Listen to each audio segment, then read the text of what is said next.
हर हर महादेव, जय भोलेनाथ। दोस्तों, श्री शिवाय नमस्तुभ्यम। दोस्तों, आज की वीडियो में बहुत ही महत्वपूर्ण बातों के बारे में हम लोग पूज्य गुरुदेव के श्रीमुख से सुनेंगे। उन्हीं की कथा के द्वारा ली हुई कुछ अंश है, उन्हीं के मुखार बिंदु से ही हम लोग सुनेंगे। बहुत ही महत्वपूर्ण जानकारी दे रहे हैं पूज्य गुरुदेव, तो अवश्य वीडियो के अंत तक बने रहिए। कोई बात इस वीडियो की अच्छी और उपयोगी लगे तो एक लाइक अवश्य करिए। आप पहली बार मेरे चैनल पर आए हैं तो मेरे चैनल को सब्सक्राइब करिए, बेल नोटिफिकेशन अवश्य दबाइए, जिससे आने वाली वीडियो आपको समय से प्राप्त हो सके। कोई भी प्रश्न या सुझाव हो तो कमेंट बॉक्स में लिख सकते हैं। तो पूज्य गुरुदेव के श्रीमुख से बहुत ही महत्वपूर्ण जानकारियों को सुनते हैं। विशेष जब कामना रहती है, विशेष कामना। आज आपका मन कर गया 108 चावल के दाने मेरे को शिव जी को चढ़ाना, 108 चावल के दाने मुझे शंकर भगवान को चढ़ाना। विशेष आज आपके मन में कोई मनोरथ बड़ा है, कोई कामना बड़ी है और बाबा से आपने विनती करी कि मेरा ये कार्य अटक रहा है, आप पूरा करोगे, मुझे विश्वास है। 108 चावल के दाने चढ़ाना। आपने चंदन लगाया, हाथ की हथेली पर 108 चावल के दाने जो घर से गिनकर लेकर गए हो उसको हथेली में रखा। एक एक चावल का दाना नहीं चढ़ाया, हथेली में रखकर जो विशेष कामना, जैसे किसी कर्मकांडी ब्राह्मण से पूछा जाए, पूजन होने के बाद में विशेष अर्घ दिया जाता है, विशेष अर्घ, उसी तरह विशेष कामना कटा ही नहीं है, दुख कट ही नहीं रहा।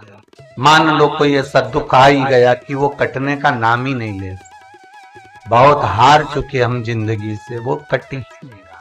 थोड़ा ठीक होता फिर दुख आता, फिर ठीक होता फिर दुख आता। तो शिव और शक्ति का स्मरण करो। बेलपत्री के पेड़ के नीचे जब भी घी का दिया लगाने जाओ तो दो बाती एक ही दिए के अंदर एक चावल का दाना डालकर अपनी कामना कर फिर जलाओ। 3 या 4 सोमवार करके देख लो क्या जा रहा है। अगर मान लो कोई दुख ऐसा है कि वो कटने का नाम ही नहीं ले रहा है, कट ही नहीं रहा है, कभी कुछ तकलीफ कभी कुछ, बाबा का, शिव और सती का, शिव और पार्वती का, शिव शक्ति का, शिव अन्नपूर्णा का स्मरण कर लगाओ। जैसे बेले के फल का गुर्दा, बेल का जो फल होता है, बेलपत्री का फल, उसका जैसे गुर्दा, उसके अंदर का जो भाग होता है बेल का, वो गुर्दा, उसको अग्नि में जलाकर उसकी भस्म तैयार कर छान कर जब जब आपके यहाँ विद्वान ब्राह्मण शिव जी का अभिषेक कराते हैं, पूजन कराते हैं, तो उसमें लिखते हैं पूजन के साहित्य में, बेलपत्री, धतूरा, दुर्वा, ये उसमें नीचे लिखेंगे भस्म। लिखते कि नहीं लिखते? लिखते हैं ना। भस्म अभिषेक में चाहिए रहते हैं। तब उस भस्म का थोड़ा सा भी भाग आप अगर शिव को समर्पित कर रहे हो तो ये जान लें कि शंकर मनवांछित फल प्रदान कर रहे हैं। शिव फल प्रदान। बेलपत्री के वृक्ष के नीचे बैठकर हाथ में एक बेलपत्र का पत्ता रखकर आप पंचाक्षर मंत्र नमः शिवाय, ओम नमः शिवाय या श्री शिवाय नमस्तुभ्यम या महामृत्युंजय मंत्र का स्मरण कर रहे हो। डंडी का भाग अपनी ओर, बेलपत्र की बीच वाली पत्ती का भाग बीच वाली उंगली की ओर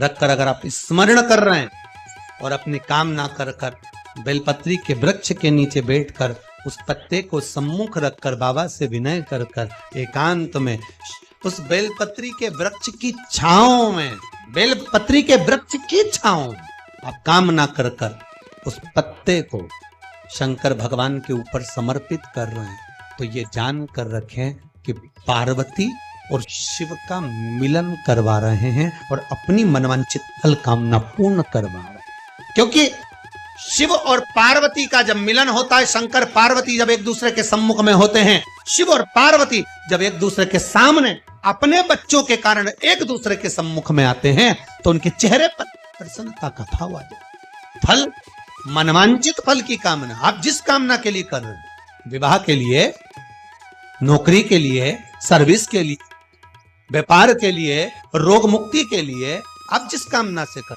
बस उससे कहा कर। कभी सोमवार का दिन हो, क्योंकि शंकर जी को सोम प्रिय है, सोमवार का दिन, चंद्र का वार शिव जी को प्रिय है, दुकान पर 24 घंटे बैठो तो व्यापार नहीं होता, घर में लक्ष्मी नहीं टिक रही हो, पैसा नहीं आ रहा हो, तो बड़ के पेड़ के नीचे, पीपल के पत्ते के ऊपर, बड़ के पेड़ के नीचे की मिट्टी को गीला कर कर पीपल के पान पर, पीपल के पत्ते पर एक शंकर जी के शिवलिंग का निर्माण करो। क्या बनाना है? शंकर भगवान का शिवलिंग। शिवलिंग बनाकर उसकी बटकेश्वर महादेव के नाम से पूजन करो। 7 बार कच्चा दही चढ़ा दीजिए। उस दही को थोड़ा सा चम्मच में उठा लीजिए। उस दही को लाकर जहां तुम्हारा व्यापार है, जहां तुम कमाने के लिए बैठते हो, दुकान पर बैठते हो, उस दुकान पर उस दही से स्वस्तिक बना दीजिए। और इस पीपल के पत्ते पर जो बटकेश्वर महादेव का तुमने निर्माण करा है, इसको ले जाकर विसर्जन कर दीजिए। आपकी दुकान 3 महीने के अंदर धड़ाके से चलना प्रारंभ हो जाएगी। लक्ष्मी की कभी कमी नहीं आएगी। यह बटकेश्वर महादेव का पूजन। कौन से महादेव है? जम के बोलिए, बटकेश्वर। स्कंद पुराण कहती है, जिस व्यक्ति पर कर्जा बहुत ज्यादा मात्रा में हो जाता है और कर्जा चूकता नहीं है, आप बहुत प्रयास कर लिए, करोड़ों रुपए का कर्जा हो गया, यहाँ से लिया वहां दिया, वहां से उठाया वहां दिया, वहां से उठाया वहां दिया, तो निवेदन है, कभी मौका लगे कर्जा मुक्ति के लिए सारे वृक्षों में अगर कोई श्रेष्ठ वृक्ष माना गया है तो वो बट का वृक्ष माना गया महाराज। इसलिए प्रशासनिक कार्य के लिए, मानसिक टेंशन में, परेशानियों में बटकेश्वर महादेव का स्मरण किया जाए। और यदि निवेदन करूंगा बहुत ज्यादा, यदि आपको कर्जा हो गया है, बहुत ज्यादा कर्जा हो गया और वो कर्जा चूक ही नहीं रहा, तो थोड़े दिन बड़ के पेड़ के नीचे आप बटकेश्वर महादेव के लिए 1 लोटा पानी, उसमें थोड़ा सा पिसा हुआ चावल पीस के गला लेना, चावल को और पीस लेना, पीस के उस पानी में मिला लेना और मिलाकर उसमें थोड़ी सी हल्दी पिसी हुई डालकर बटकेश्वर महादेव के नाम से बड़ के पेड़ के नीचे अपनी कामना कर कर जो कर्जा हुआ है उस कर्जे का भान देते हुए, स्मरण देते हुए छोड़ दो महाराज। 2 या 3 सोमवार एक ही जगह पर करना। 3 सोमवार बाद वहीं से बड़ के पेड़ की थोड़ी सी जड़ उठा लाना और उस जड़ को एक कोई धागे में बांधकर या तो अपनी गले में डाल लो या अपनी जेब में पटक लो, उसको थोड़े दिन पटक कर रखना, लगभग 2 से 3 महीना पटक कर रखो।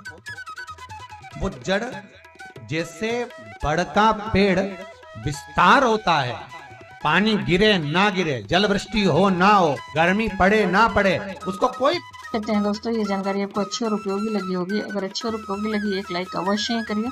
आप पहली बार मेरे चैनल पर आए हैं तो मेरे चैनल सब्सक्राइब करिए, बेल नोटिफिकेशन अवश्य ही दबाइए, जिससे आने वाली वीडियो आपको समय से प्राप्त हो सके। दोस्तों, कोई भी प्रश्न या सुझाव तो कमेंट बॉक्स में लिख सकते हैं। फिर मिलते हैं दोस्तों एक नई वीडियो में नई जानकारी से। तब तक के लिए हर हर महादेव, जय भोलेनाथ। दोस्तों, श्री शिवाय नमस्तुभ्यम। धन्यवाद दोस्तों।